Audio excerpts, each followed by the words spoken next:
Let's move on because I want to talk about Kiro Race, as we said correctly in our last show. We're 5 days out from this test, technically, whether it happens or not. But they still haven't technically announced both of their drivers. Yes, we are assuming Dan Ticktum is the one that is going to be announced because he brought the Forest Road Group in to take over the team, so they wouldn't get rid of him. But there is obviously talk, and this kind of makes sense, Jack, with them using old Porsche powertrains. That then a Porsche, we've already seen Simona Di Silvestro. It's hilarious that Simona Di Silvestro has been announced before their actual drivers.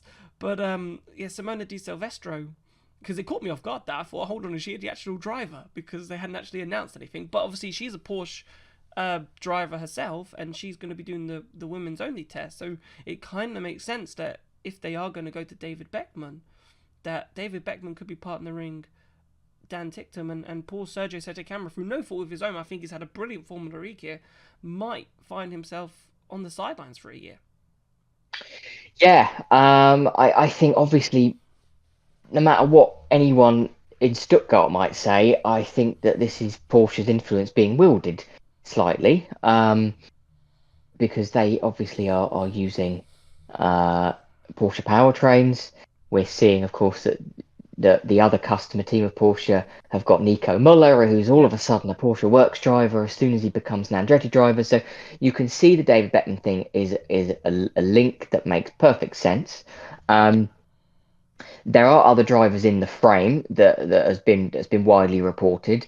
Um, One name that hasn't been reported, but a name that I have heard bandied around, and it was a name that was actually originally bandied around last week by Mr. Pickering when I saw him, which I have now found out is a distinct possibility, although I think it's unlikely, and I think they probably will go for David Beckman. But the name that I'm referring to is Andre Lotterer. wow, Um, I wow. mean, because of course you've got the fact that he's just been released, or he's going to be released, or he's leaving Porsche Penske in WEC Hmm. at the end of the season, but he does have strong ties to Porsche still. Yes. We know of course, he was an Andretti driver up until the end of season 9.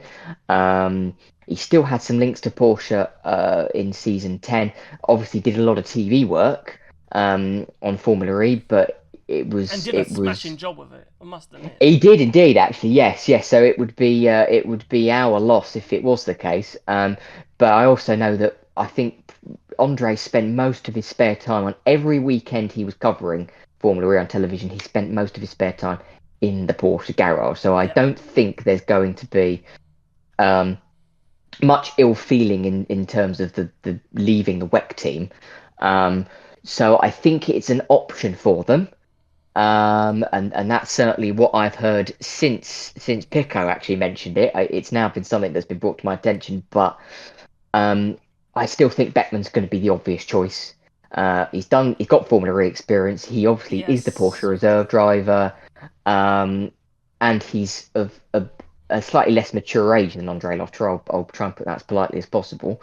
So I think that Yes. he's probably the likely option, as we all kind of know. Yeah, but yeah, very interested they do pick Andre Lotterer because it does, for me, if I'm David Beckman, it raises massive questions Yeah. on what am I doing here if I'm not going to be picked.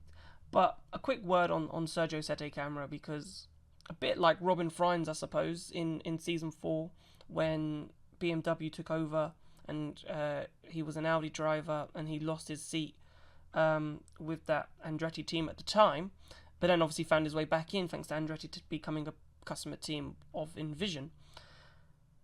Sete Camera's kind of found himself in a similar boat. You know, Porsche have come in a lot of, and he's not associated with them, and they want a driver associated. And through no fault of his own, he's been brilliant since he's been in that car. And he's lost the seat, and he might be out for a year, but a very good option if someone doesn't perform for season 12.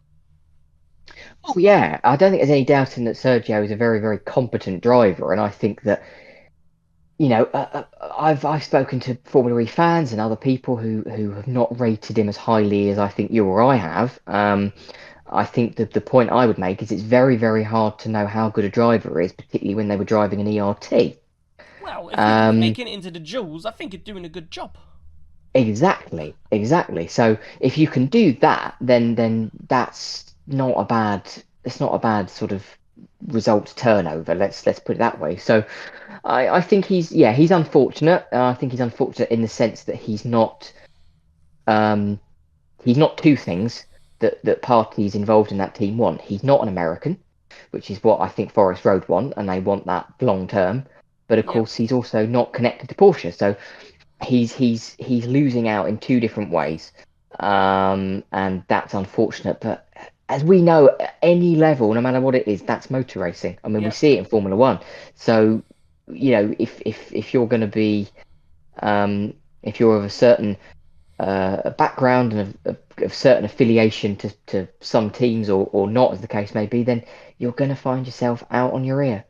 Indeed. Right, Jack. That's all we have time for, I'm afraid. So thank you so much for coming on, and That's all right.